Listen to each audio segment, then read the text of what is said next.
प्रधानमंत्री ने कहा, लोगों को त्वरित न्याय दिलाने के लिए राज्यों में स्थानीय स्तर पर वैकल्पिक विवाद समाधान तंत्र को बढ़ावा देने की जरूरत है। आज पूरा राष्ट्र भारत रत्न पूर्व राष्ट्रपति डॉक्टर एपीजे अब्दुल कलाम को उनकी जयंती पर नमन कर रहा है।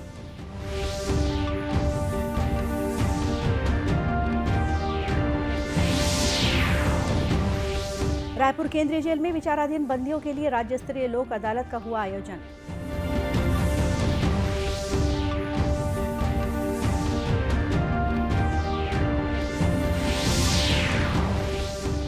और विश्व हाथ धुलाई दिवस पर प्रदेश भर में हुए विभिन्न जागरूकता आधारित कार्यक्रम।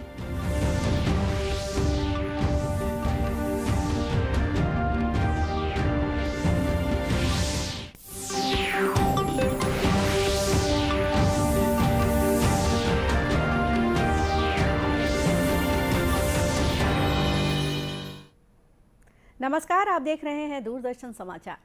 मैं हूं गोपा सान्याल और अब समाचार विस्तार से। प्रधानमंत्री नरेंद्र मोदी ने कहा है कि लोगों को त्वरित न्याय दिलाने के लिए राज्यों में स्थानीय स्तर पर वैकल्पिक विवाद समाधान तंत्र को बढ़ावा देने की जरूरत है। उन्होंने तेजी से मुकदमों को निपटाने के लिए लोक अदालतों की भूमिका की सराहना की। गुजरात में केवड़िया में विधि मंत्रियों और सचिवों के सम्मेलन के उद्घाटन सत्र को संबोधित करते हुए श्री मोदी ने कहा कि मौजूदा कानूनों की समीक्षा की जानी चाहिए और पुराने तथा अप्रासंगिक कानूनों में समय के अनुरूप बदलाव करने या उन्हें रद्द करने की जरूरत है।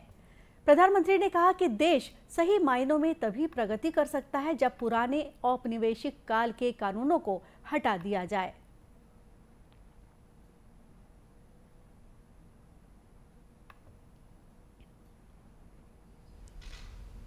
आज जब देश आजादी का अमृत महोत्सव मना रहा है, तब लोकहित को लेकर सरदार पटेल की प्रेरणा हमें सही दिशा में भी ले जाएगी और हमें लक्ष्य तक पहुंचाएगी भी। साथियों, हर समाज में उस काल के अनुकूल न्याय व्यवस्था और विभिन्न प्रक्रियाएं, परंपराएं विकसित होती रही है। स्वस्थ समाज के लिए, आत्मविश्वास से भरे समाज के लिए, देश के विकास के लिए भरोसेमंद और त्वरित न्याय व्यवस्था बहुत ही आवश्यक है।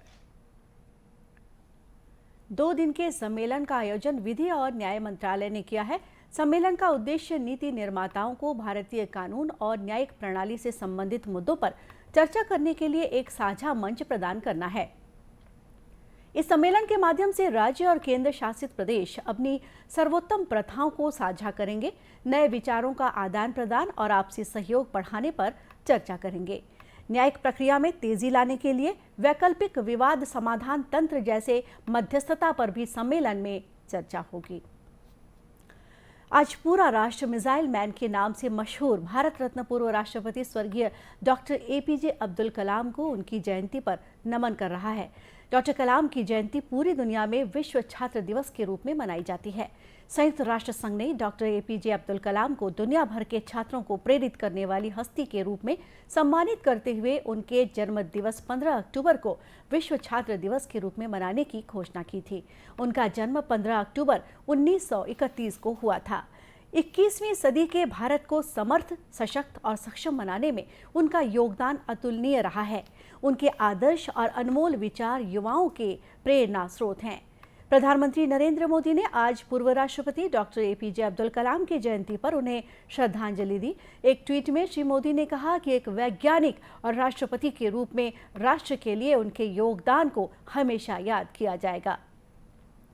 छत्तीसगढ़ की राज्यपाल अनुसुईया उइके और मुख्यमंत्री भूपेश बघेल ने भी भारत रत्न डॉक्टर एपीजे अब्दुल कलाम की जयंती पर उन्हें नमन किया है। उन्होंने अपने संदेश में कहा है कि डॉक्टर कलाम ने युवाओं को हमेशा सपनों को अपना दृढ़ संकल्प बनाने के लिए प्रेरित किया। छत्तीसगढ़ राज्य विधिक सेवा प्राधिकरण बिलासपुर के निर्देश पर आज रायपुर केंद्रीय जेल में विचाराधीन बंदियों के लिए राज्य स्तरीय वृहद जेल लोक अदालत का आयोजन किया गया। लोक अदालत का शुभारंभ छत्तीसगढ़ उच्च न्यायालय के न्यायमूर्ति गौतम भादुड़ी ने किया।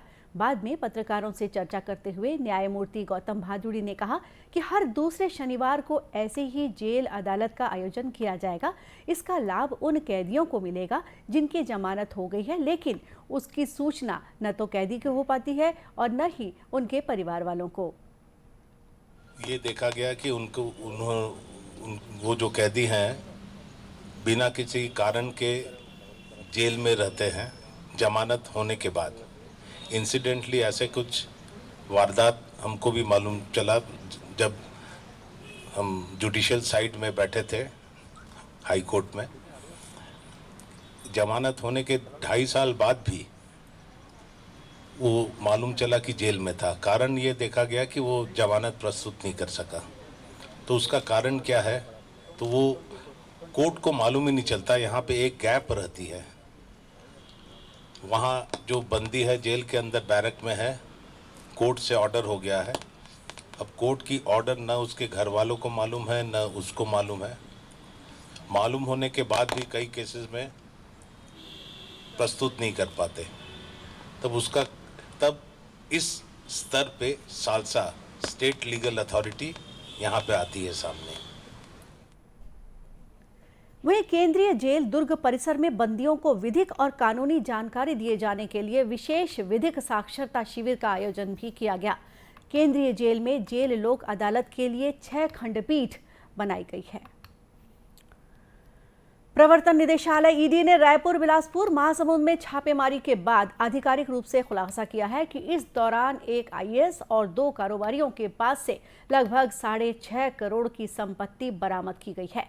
ईडी ने अपने आधिकारिक अकाउंट के माध्यम से कल ट्वीट कर कुछ फोटो भी जारी किए हैं जिसमें जब्त की गई रकम नजर आ रही है। ईडी ने आधिकारिक तौर पर बताया है कि तलाशी अभियान में बेहिसाब नकदी, सोना और गहनों के रूप में लगभग 6.5 करोड़ रुपए जब्त किए गए हैं।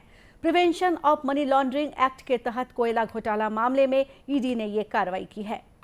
गौरतलब है कि ईडी ने छत्तीसगढ़ के आईएएस अधिकारी समीर विश्नोई को मनी लॉन्ड्रिंग मामले में गिरफ्तार किया था। ईडी ने समीर विश्नोई के साथ 2 अन्य कारोबारियों को भी गिरफ्तार किया है। इन सभी आरोपियों को ईडी ने 21 अक्टूबर तक रिमांड पर ले लिया है। छत्तीसगढ़ में ईडी की छापेमारी मामले में भाजपा और कांग्रेस में आरोप प्रत्यारोप का सिलसिला शुरू हो गया है। प्रदेश भाजपा के नेताओं ने शनिवार को प्रेस कॉन्फ्रेंस लेकर कांग्रेस पर कई गंभीर आरोप लगाए हैं। विधानसभा में नेता प्रतिपक्ष नारायण चंदेल ने छत्तीसगढ़ में ईडी के छापे और ईडी द्वारा जारी किए गए प्रेस नोट के बाद कहा है कि इस कार्रवाई ने छत्तीसगढ़ में हो रहे बड़े भ्रष्टाचार के रैकेट की पोल खोल दी है। उन्होंने आरोप लगाया कि एक तरफ सरकारी योजनाओं को देने के लिए सरकार के पास पैसे नहीं हैं और दूसरी तरफ छत्तीसगढ़ में सरकारी संरक्षण में हो रहे भ्रष्टाचार ने अपनी सारी सीमाएं लांघ दी हैं। वहीं प्रदेश कांग्रेस संचार विभाग के अध्यक्ष सुशील आनंद शुक्ला ने आरोप लगाया है कि भारतीय जनता पार्टी छत्तीसगढ़ सरकार को बदनाम करने के लिए लगातार अनर्गल बयानबाजी कर रही है। यह सब मुख्यमंत्री की बढ़ती लोकप्रियता के कारण है। भाजपा के पास कांग्रेस सरकार के खिलाफ कोई मुद्दा नहीं बचा है तो वह केंद्रीय एजेंसियों के माध्यम का दुरुपयोग कर रही है। उन्होंने कहा है कि जबरदस्ती तथ्यों को गलत ढंग से प्रस्तुत करके सरकार की छवि खराब करने के लिए षड्यंत्र रचा जाएगा तो उसका मुकाबला किया जाएगा। और अब लेते हैं एक छोटा सा विराम, बाकी के समाचार इस संदेश के बाद।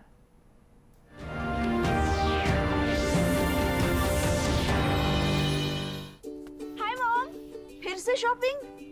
बाबूजी, आपने इसे बिगाड़ के रखा। लिमिट में करो तो कुछ बुरा नहीं होता है। बिना लिमिट शॉपिंग करेगी आपके कार्ड पे ऐड ऑन जो है। मैंने तो कार्ड पे लिमिट सेट कर दिया। अच्छा, इसके फायदे ये हैं कि रिस्क कम हो जाता है और अगर फ्रॉड भी हुआ तो तुरंत बैंक को बोल दीजिए, नुकसान कम। दादू, hey! नेक्स्ट टाइम ये pink dress. You are the limit. Limit तो सेट है। आरबीआई कहता है जानकार बनिए, सतर्क रहिए। It's another 6. रिचार्ज, जल्दी रिचार्ज करा। ये क्या किया? मैच तो गया। पेमेंट कैसे करेंगे? टोकनाइज कार्ड से। टोकन? हाँ, ऑनलाइन पेमेंट के लिए आरबीआई लाए हैं टोकनाइजेशन। एक बार कार्ड डिटेल्स, ओटीपी, सीवीवी डालकर टोकन जनरेट कीजिए। कार्ड भी सुरक्षित और बार बार डिटेल्स भरने की नो झंझट। वही सुविधा अधिक सुरक्षित। ऑलराउंडर। वो की मैं। आरबीआई कहता है कि जानकार बनिए, सतर्क रहिए।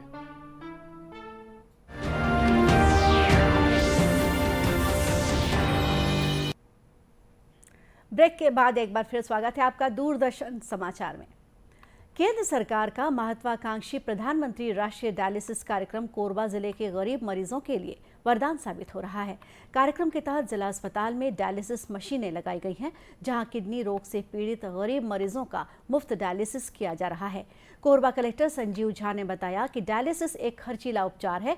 प्रधानमंत्री डायलिसिस कार्यक्रम से जिला अस्पताल में 7 डायलिसिस मशीनें लगाई गई हैं, जिसमें जरूरतमंद गरीब मरीजों को निःशुल्क डायलिसिस की सुविधा अपने ही जिले में मिलने लगी है।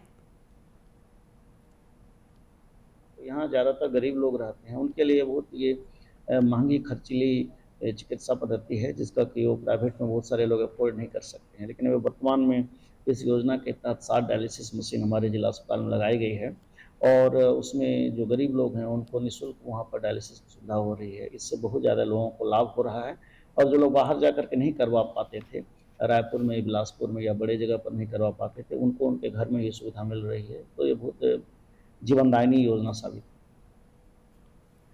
कोरबा के जिला अस्पताल में डायलिसिस सेंटर खुलने के बाद अब तक हजारों किडनी मरीजों को इसका लाभ मिल चुका है।